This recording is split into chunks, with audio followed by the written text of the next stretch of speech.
Hey quilters, welcome to Snippets with Patterns by Jen. Do you have batting scraps just sitting all over? Well, let's put them to good use this week. This week's challenge is all about making the most of what we have. We're going to take those extra pieces, sew them together, and make them useful. There's a few ways we can do this. We can zigzag the pieces together, use a fusible strip, or if you like to hand stitch, you can whip stitch them together.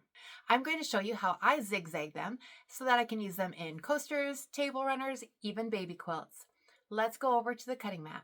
All right, so here is the improv block that I want to quilt, and here is some leftover batting from a project for Inspire, and I'm going to use these scraps for this small project just to show you how this is done. I also use this for wall hangings that I know aren't going to get washed a lot. I know that you can use this technique for baby quilts and that kind of thing as well. I just prefer to do the pieced batting for pieces that I know aren't maybe going to be washed a lot or have hard use. So I just clean this up a little bit. Now I am going to need a, let's see, 1, 2, 3, 4, 5. So I want probably a 7-inch square just because I'll be doing this. I quilted on my machine, on my domestic, so it doesn't have to be too crazy. And this strip is not even because it was used already in one piece, so about 4 inches wide, and I said I need 7, so I'm going to go ahead, just not toss, but I'll set this one aside, and we'll go ahead and just use this. Now, for piecing a piece of batting together, you are going to want to have some straight sides to butt up against each other for your sewing. So I'm going to go ahead first and trim this is a pretty straight side, but we're going to go ahead, just trim this off a little bit to make sure it is straight.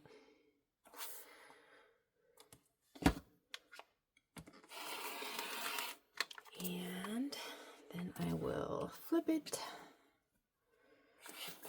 and go ahead, and I needed a 7-inch square for sure, and it looks like we can get this at about 3.5, so I'll do that 3.5. And because we don't have seam allowances, this should be just fine. All right, and then I will just go ahead and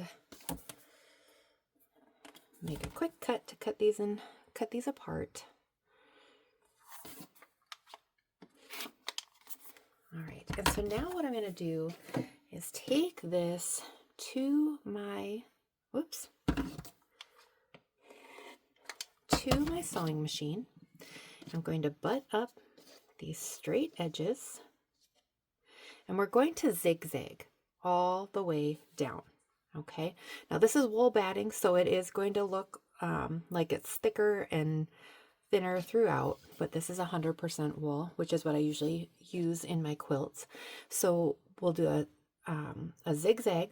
So for my machine, I'm going to do the length at 1.4 and the width at 6. And now this is for a Baby Lock Brilliant, who I call Bernard.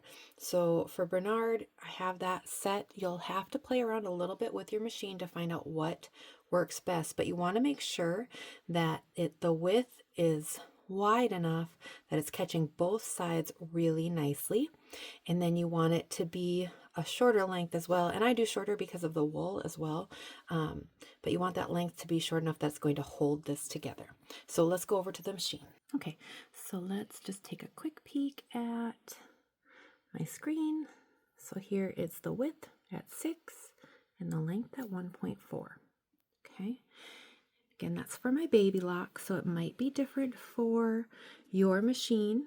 You'll have to kind of play with that a little bit, play with those stitches before you start with the batting. All right, so I'm going to just go ahead, pull. Now also you want to make sure if you use a 1/4 inch foot that you have switched it so you don't break a needle. And I have tried doing this with a walking foot and it works okay, but if you can imagine, those teeth on the walking foot will catch, especially with the wool batting, will catch those fibers. So I am just using my original presser foot, and we will go ahead and, so you're going to want, now it will depend on what your machine has and what your foot looks like. We'll see. Okay, so if you can see right here is a little line on my foot that tells me this is the center. And I want to aim to have this line of batting so that we can see it right there.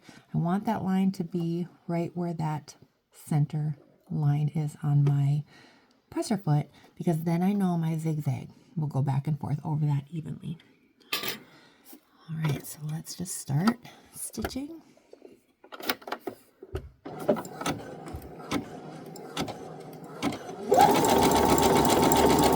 And all you need to do as you sew this batting together is make sure that your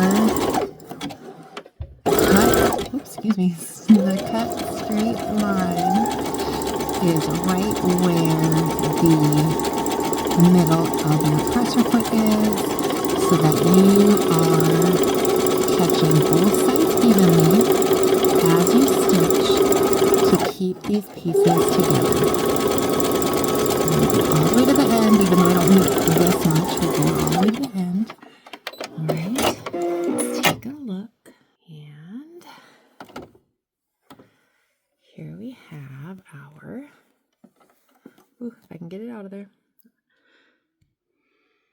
Okay, we have our stitched batting.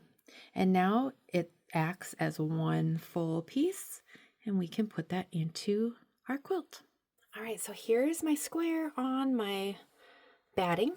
You can see it does pull it in because those stitches are pulling this together. So we have a nice seam here. So it does pull it in. So if you are going to do this for like a wall hanging or a quilt even, you will want to make sure that you are doing the size of the backing, not the front.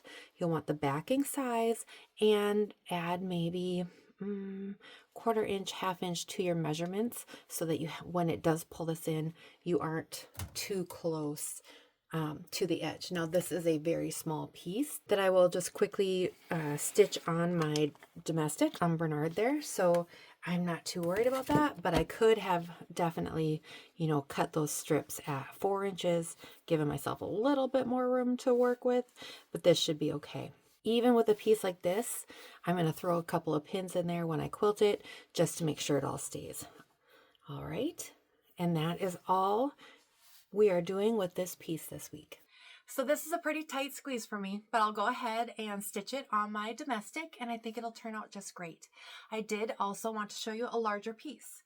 So for a wall hanging, I did take 2 larger strips of leftover batting, and I pieced them together. So I'll stand up here and see if I can show you. So here's the wall hanging, and then you can see I did go ahead and zigzag those 2 pieces. And so I won't have the zigzagged pieces right in the middle. I will go ahead and move them off to the side just a little bit so that I don't have any issues with it pulling as much. All right. Now, if you have pieces that are too small to use, you can use them to stuff pincushions or to make ornaments. I would love to see what you make, and I hope that you will show me in either the Facebook group Quilt and Learn with Patterns by Jen, or on Instagram with the hashtag Snippets, or you can email me if you are not on social media at jen@patternsbyjen.com. All right, go make something you love.